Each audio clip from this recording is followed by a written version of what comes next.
My friends, as I said yesterday, also that today, Ed was singing this song, beautiful music, reminding me all this little Hasidic influence of Jewish culture and kind of a little bit of Ukraine or Eastern European influence. So thank you for that. Fitting very much to the spirit of this week. It's kind of a little bit of, longing, a little bit of scare too. How do you feel after this gospel? This last Sunday of the year reminding us about the end of the world. And we have to face it. And not from a scientific perspective. The science, they know everything. They know the universe will collapse, the sun will, lose the temperature, whatever, and they even predict when that's going to happen, billions of years. We're not talking here about science. The Bible is not a book of science.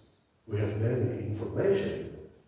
It's not a book of history, it's not a book of geography. It's a theological book, which means this is the book of God. It's telling us something about Himself, something about us. It's actually kind of manifestation of His love towards us. And God is revealing to us the truth that everything He created will have its conclusion, the end. And this is the logic of God's own manifestation. First, the natural revelation was in the beginning of the creation. God showed the beauty of Himself. And after the fall and the sin of Adam, what happened? God is coming with this program and history of salvation, we call, and He's manifesting Himself through the act of redemption, which we call recreatio, which is recreation. We become new people. And that's not the end. It's going to be a great end, when God will reveal finally Himself who He is, and that's going to happen through this parousia. And that's going to happen at the end of time, when Jesus will come again. So we, as people, we live in this incredible kind of 3D dimension. Usually we look at ourselves and our life and our existence, talking philosophically with the Greek ancient philosophy adopted by Christians, as living in chronos reality. Chronos is a time. Chronos is measure of passing. The chronos is related to history. Whatever was, is now, and whatever will be. But from kind of different perspective. Only our own humans from this material world. But we cannot live only in chronos. Because chronos is just connected us with this world. There are different types also of measurement. We have to live with kairos. Kairos is related to the present moment. And kairos is related to the signs of time. We heard what Jesus is telling us in the gospel, read the signs. You know, when you look at the fig tree, and Jesus is using the trees very often in His explanation of the mystery. When you look at the fig tree, and you know it's getting tender and the leaves are coming, you know the fruitfulness will be pretty soon. And the fig tree for the Palestinian people at the time of Jesus was absolutely essential. That was the source of vitamins and proteins and minerals and energy, everything. And that tree was fruitful twice per year, so that was a fantastic thing. You could eat fresh, so you could have all year supplies of this importance for physical existence. So, to learn the signs, and kairos is allowing us to see God's presence in our here and now. We are transcending only physical element, we're going into kind of metaphysical, and we could see God working around us. But this is not the end. We have to live also with the final with eschaton. Eschaton is such a looking at time from the perspective of eternity. Eschaton is final happiness, fulfillment. Eschaton is related to parousia. Jesus will come, and the fullness of time will be kind of given to us. So when we look again in those three kind of dimensions of living, again, we Christians, very often we only live in chronos. We only connect ourselves to the history. You know, we look at the Old Testament and the New Testament. We look at the Jesus in his historical being among us. We look at the church in historical perspective.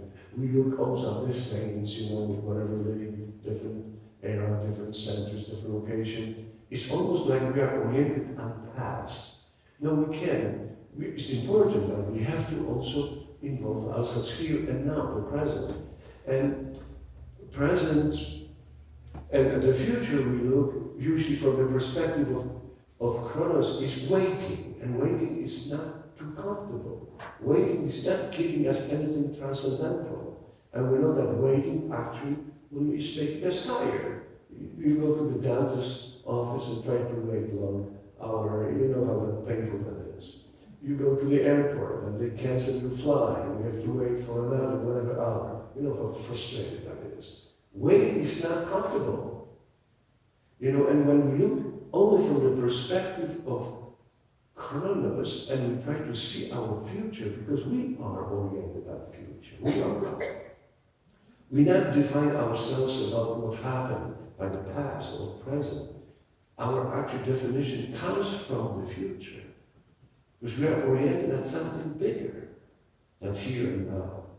Jesus is telling us our kingdom is not here. It's among us, but here is not the essence. It's coming. It's a different kind of perspective.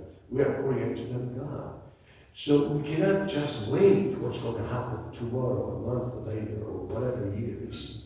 You know, this kind of waiting, will make us tired. It's not building us. It's not helping us spiritually. When we say we're waiting for the Lord, and we use Maranatha, we actually use kairos. We not use chronos. Chronos is this kind of waiting about future, like you wait. People are waiting for everything. They're waiting, you know, all week for Friday. They're waiting all year for summer, and all life for happiness. And they're still not happy. Still waiting that something happy will come. This is not building us spiritually. What is building us spiritually, we are put in chronos, concept of time, but we have to live with that kairos now. We have to find the signs of God's presence among us. And I remember teaching the kids once and explaining them the Lord's Prayer, and we go line by line, invocation by invocations, and we have this one, thy kingdom come. And how are we going to find the kingdom? How are we going to find the signs of the kingdom of God? And I taught the kids, will tell you, all those brimstone coming and stars falling, and you know, Jesus coming, shaking the universe. No, and the little kid said, the kingdom of God is when we are kind to one another, or when we are forgiving one another, or we are not kicking the dog, you know, or something like this. It's a beautiful, and it was like, wow. They have kind of like sensus fidei. They have the concept, what is the God's presence among us? And God is with us. We have to open our eyes and see Him. How He's approaching us every single day. How He's present in our life in every single day. And that will give us kind of transcending of the only here and now concept of chronos. We have to live kairos. You know, the biggest drama of the time of Jesus was the people do not recognize the Messiah. They have all these biblical proofs, all this expectation, all this incredible Jesus' ministry, all these miracles, all this manifestation, and they did not recognize Him. They were not reading kairos. They were not reading signs of time. And you know, sometimes we say, oh, those people, you know, they not recognize Jesus. What about us? We have the same situation every single day. God is approaching us. Do we have that ability? Why that is important? Because we have to go into the third level of living. We have to live with eschaton. Eschaton is that fulfillment, is that final happiness. We normally wait for that happy moment of life and we don't still experience of happiness. Because there's a different concept of happiness given by Chronos concept, and different one given us by eschaton. Eschaton, final fulfillment and unification with God. When we discover God's presence here among us, by ability of reading Kairos, the signs of time, the signs of His presence, what we do, we turn into worship. We are here. We come to Jesus. We come to the Lord. And what's going on in us?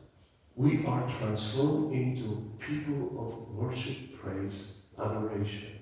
We are actually connecting with the Lord. We are actually connecting with the one towards whom we are journeying. And that's the most beautiful thing. That's what is essential. And all of a sudden, we live here in Titusville, but in our hearts, in our souls, in our mind, we are connected with God. We are transcending geography. We're transcending culture, languages, our backgrounds, and we are connected with our Creator, with the ultimate destiny we have. And that's the essence of spirituality. That's the essence of religion. That's what we have to live. Not only in this passing days, month, and whatever future will bring, but we see God among us, and we are connected with that God.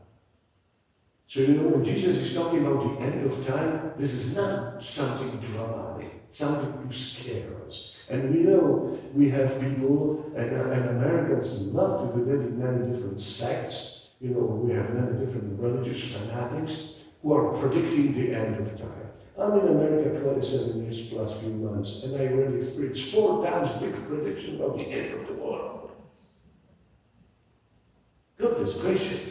Jesus said, not even the angels do not know about it. Not even some. And I said, that's a contradiction. Jesus is God. And he says he doesn't know the Father. He's talking as humans. He's one of us. He's delivering the message.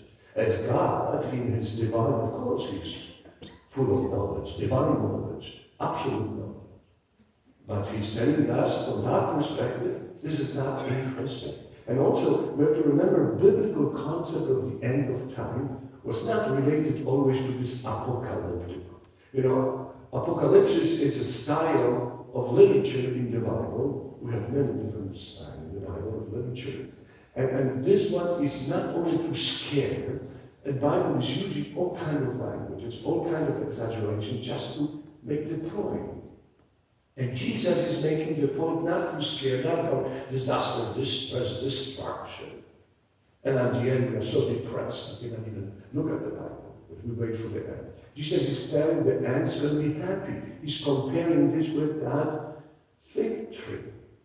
You are expecting the fruit. You are expecting something good coming, new life, freshness. So waiting for the Lord is a kind of very beautiful and joyful perspective, not scary. Jesus is not telling us to scare us, but to prepare us, to make us aware of his coming. And in biblical tradition, the concept of end of the world was not much cosmic or related to the personal life. When Jesus predicted the destruction of the Temple of Jerusalem, and that's exactly the entire context of this saying we hear today, he is telling us that this generation will not pass, that everything will be fulfilled. And exactly that was happened. The end of the world means the end of the world as per person or that particular group or generation. For Jewish people, the destruction and the end of Jerusalem, the destroying of the temple was the end of the world too. If you read the history of the church, 410 AD, when the Vandals attacked Rome, and those barbaric tribes came to destroy the civilization, almost. That was like the end of the world. I lived in New York City. I was 2 months before September 11 disaster on the top of the world, we call it. And when that happened, practically for all of us, that was the end of America as we knew it. So, and that was kind of biblical concept, not necessarily the end of, total cosmic style. So we cannot follow those who are predicting, again, different sects, different religious fanatics, or, trying to create this sometimes very chaotic, fearful feelings about the Lord's coming. No, be prepared. I mean, yes, we are. We are waiting for the Lord. The Lord will come. Our personal end's going to be related to our moment of death. And that's the reality we're going to face, all of us here. None of us will say that I will not die. All of us will. But when we look from that perspective of different dimensions of understanding of time and our existence, as we follow, for example, the Hail Mary, the second part, simple prayer we learn from the childhood. We know that the prayer of the church, of us, is, Holy Mary, Mother of God, pray for us sinners now, and at the hour of our death. These are connected between here and now, and to see that Kairos around us, the presence of the Lord, and that moment of transition. That's going to be the end of time for us. And we know Jesus is coming. I don't know if our generation will be lucky enough to experience the parousia, the second coming of Christ. But we live as if He is coming in our time. That's good. We probably saw many different religious-oriented bumper stickers, but one of them was very interesting. That gave me a little bit to think about it. Jesus is coming. Look busy. You saw that. So that would bring something to us. And what that means, we look busy. But what is Jesus telling us? Orient yourself a kingdom. Prepare that kingdom. What? Be busy doing good. Be busy doing something special. Be busy in service. Be busy imitating Him. That's how we are preparing for the Lord. And that's always joyful, nothing depressed. Let us profess our faith. I believe in one God.